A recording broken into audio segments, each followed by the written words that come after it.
Hey Grains, last month, wait, was it last month? I think it was last month. Let's just say it was last month. I made a turning your comments into a sculpture, and it was by far one of my favorite sculptures of all time. I also love the fact that I had you Grains either draw it or sculpt it yourselves, and I featured it at the end of my video, which I'm doing the same thing at the end of this video. This week is a collaboration with Ace of Clay. So many of you have been asking me to collaborate with him, so here we are, turning each other's comments into sculptures. I have no idea what the creation is supposed to look like, so this clip that you're gonna see next, I'm only seeing it while it's being edited in. So here's a message from Anthony from Ace of Clay. Hey Grains, Ace of Clay here, nice to meet you. Here's a very quick sketch of the creature I described to Nerdy Crafter. I pictured it being very tiny and very quick, using its long frog-like legs to jump from trees, do a little bit of running and swimming with its webbed feet. It has a very long tail for swinging, 2 antennas, 2 tiny black wide-set eyes, a little beak in the middle, and 2 tiny fangs, and I left the ears completely up to Jackie. Alright, that's about it. Good luck. So my goal is to create this creature that he just showed from this comment right here. And so here's my interpretation of the comment. An egg-shaped body with a horizontal oval head, a wide mouth that's kind of like a beak, 2 eyes, 2 tiny nostrils, 2 fangs, 2 frog legs with webbed feet, the tail that extends above the head, 2 antennas, and a kind of giraffe texture, and it's kind of blue, so I figured it was like a kind of beachy type creature. I promise the sculpture will be way better, I promise. Maybe not, maybe I'll just fail. So make sure you go ahead and check out Ace of Clay. He is so talented. Not like me, I just spend a lot of time on things. And he does both the talent and the time. So make sure you give him lots of love. I'll leave his information in the card section as well as in the description box below. Alright, I am missing some materials, so let's go shopping. Shopping time with Jackie. So we're gonna head to Michael's and pick up some stuff. It's cold. It's winter. Armageddon. Alright, so here's the clay section. I need one of these things. Alright, I'm gonna touch them and feel them and see which one is the softest. So we have our winner. This is the softest I could find. This was inhumane, this was inhumane, and this was crumbly, so make sure you check your clay before you buy it. Alright, now I want to find feathers, because I don't want to make that texture myself. I want to get feathers. Like my nose. This here is the kids section, so there should be feathers. Ooh. Ooh. I think you gonna come home with me. Oh, this is so perfect because it's like down feathers. Down feathers. So soft. What? $15? No, you're not coming home. Let's find something less expensive. Alright, so this is $3.50, and there seems to be quite a bit of the blue ones compared to the... Well, there goes the plumes. I'll put that back. But yeah, I think we can get away with this. Alright, I just showed up in the liquidation section, and there's a whole bag of just blue feathers for $1.97. Yes, please, yes. So here are my craft supplies. So the first thing we need to do is prepare our wooden surface by scratching it up, placing some liquid Sculpey, and then putting a piece of clay right on top. In case you're wondering how I get clay into even flat pieces, I use the pasta machine. Because who needs a pasta machine for pasta, right? You use it for craft stuff.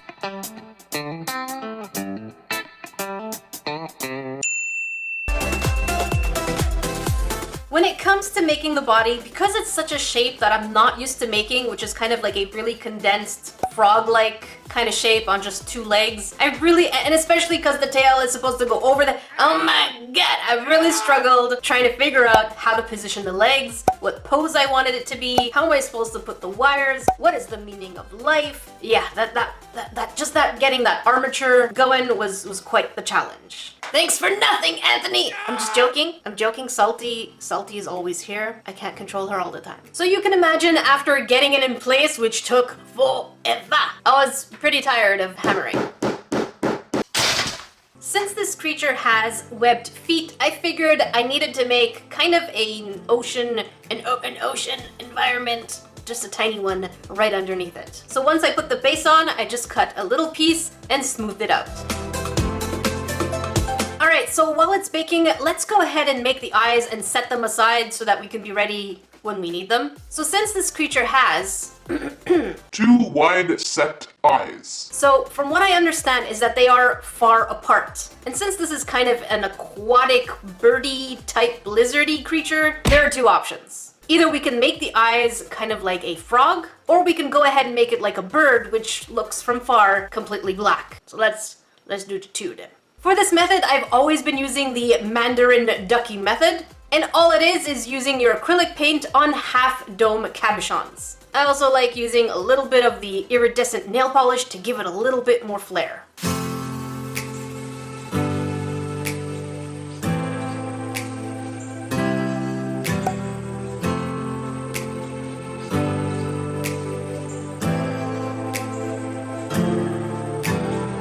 Now that the body is solidified and I feel a little more confident about it, I figured this was the perfect time to set in some more solid shapes, like the tail, the head, and put a little bit of more meat on those legs, cause they looking quite scrawny today. At this point, don't worry too much about what it looks like, just start blocking out shapes. And this is usually where I have the hardest time, but you know, I just had to learn that you have to start somewhere in order to get somewhere. So starting is the hardest part, but you just gotta do it. Motivational speech of the day.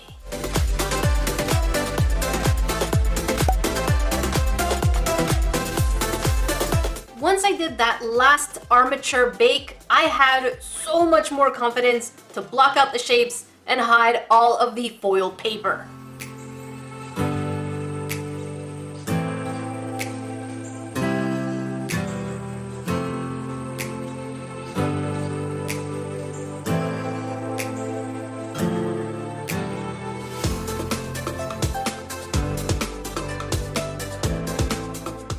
When it came to the webbed feet, I could have gone either direction in a frog-type webbed foot or a bird, like a duck. And since this thing kind of reminded me of a dinosaur, I figured even though it has frog legs, let's go ahead and do birdie feet, birdie webbed feet.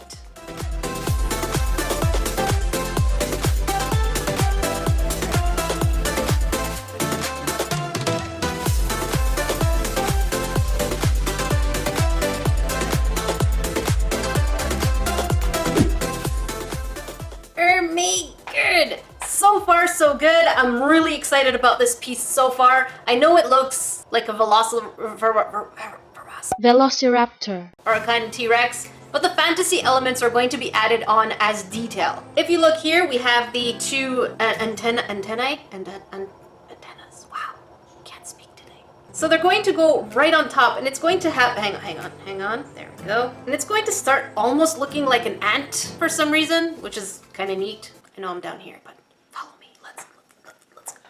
So yeah, we have the antennae that are gonna go up here, and then we're gonna have like a kind of spiky bulb up here, and then there's going to be fluffy fur on this whole thing. That is going to be cool and weird at the same time, and that's why I picked up the feather, because it's feathery fur. And if you're ever worried that your piece looks all massacred and bumpy and lumpy, that's where rubbing alcohol comes into play. So when you see me use a Q-tip and it looks liquidy, it's because I'm using a rubbing alcohol solution right on top. Before we go on any further, let's take a look at the eyes that we made and see which one speaks to us and has a personality for this creature. And the first one is the green one. Ooh, I really love this one. Really love it. I'm leaning towards this one, but the problem is it might be a little too realistic, so let's see just the plain black one. And the plain, ooh, with the iridescent, it has like a bluish tint to it, kind of like a galaxy. I love it. I love it so much. All right, I still don't know. I still don't know. I know it still needs a tiny kind of beak, but lizards also have little beak-type mouths, so it's probably going to end up like that. If we had the eyes like so, that could work. Or like so. Oh, I love that. I think I prefer the pure black ones more. Those speak to me more. Pick me, Jackie. We'll be friends forever. Which one would you have used? Make sure that you vote. It's here, I think. Vote, let me know which set of eyes you would have used. As I'm making the head, I started shaping it a little bit more, added the little feeler things so that I can put the antennae right on top. That way we have better support. But as I was making the beak, I really had a different idea in mind. I thought it would look more like a lizard, but this time it took its own personality. I just kept shaping it and I was like, yeah, that starts looking good. And I'm really in love with the way this looks. It almost looks like an Akira Toriyama type dragon dinosaur thing. As I was making the tail, I did think of different kinds of bulbous tails. There's like Bulbasaur kind of bulb with a flower. There's the light bulb kind of bulgy round things. But automatically my mind decided to do like a Christmas light kind of bulb. Looking at it from far, I do realize that some of you might have a gutter brain, but let's stay clean, Grains. Let's stay clean. Yep, don't sniff that. Why am I going for seconds?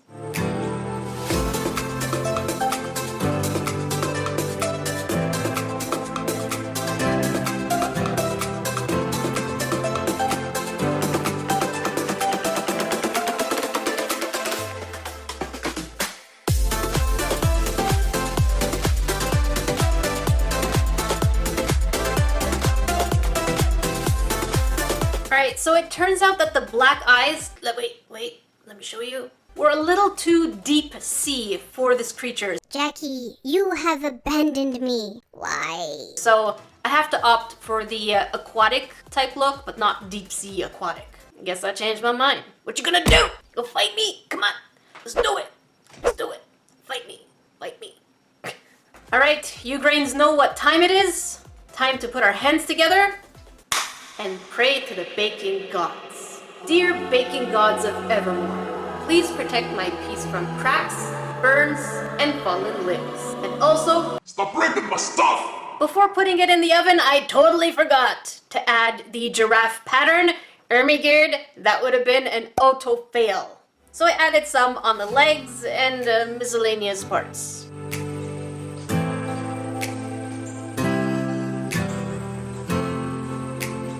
The baking gods have blessed us with a piece that is in one piece, thankfully. Now the only thing that needs to be done is pretty much give it a coat of spray paint, paint on the details, and then we're going to go ahead and put the little furry things. So stay tuned for that, because for now, we're just painting on the little blue and the dark blue for now.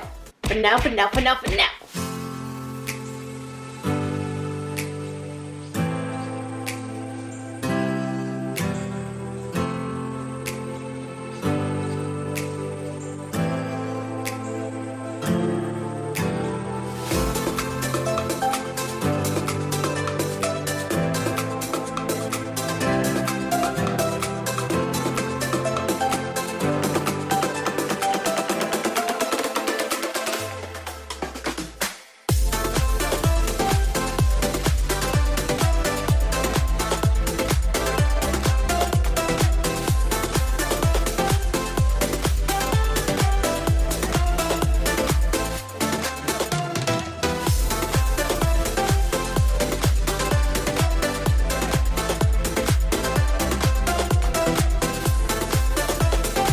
Using the down feather parts for the feathery fur seems like a pretty good idea. I'm not used to the mixed media yet, so I'm a little conflicted. What do you think? Using the tacky glue was definitely a good idea because it dries transparent, so yay me on that. Now for the water, I definitely couldn't make it blue. There's just too much blue going on in this piece. So I decided, since this is a fantasy creature, maybe the water in this world is a hot pink. So I mixed my UV resin with hot pink colorant and my favorite glitter, which is kind of a iridescent hexagons.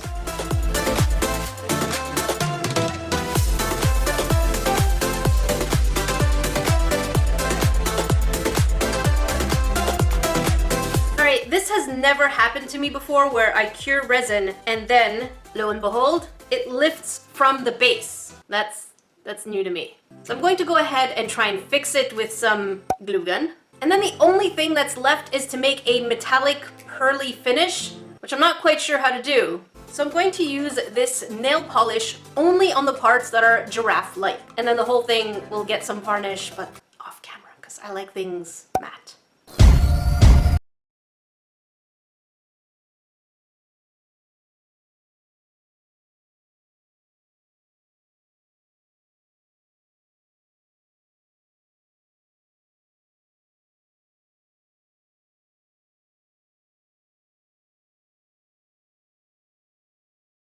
Here it is, all done. I love it. How do you think I did? I am so excited to see your versions, which I'm going to be looking at right after this video so I don't get influenced by our creations. What I really love about Ace of Clay is that he is so talented. He really does focus on details, and some of the things he does, I'm like, yeah, that requires a little too much attention. But he takes the time and actually does them. So make sure you give a fellow crafter lots of love. A fellow unique crafter lots of love. Me.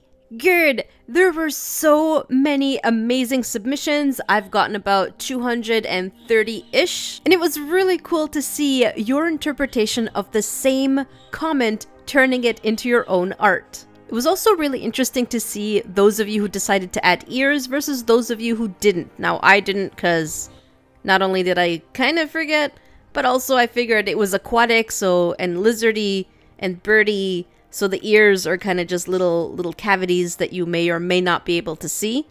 There were also quite a few of them that were spot on, similar to the one I made. So I'm really glad I don't look at these until completely at the end when I'm editing this part in. I want to say thank you so much to those of you who participated. It is so fun getting to work these things with you. If you have any ideas of other projects that I could do and have you grains participate, please let me know your ideas in the comment section below. It would be so fun to be able to do more projects where I could do something and then feature the same thing that you would do and just kind of have fun that way.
Thank you so much for watching, my little brains. If you want to see a crafty video, make sure you check down here. And if you want to watch a salty review, because this was just too sweet, check it up here. Until then, I will see you in the next video.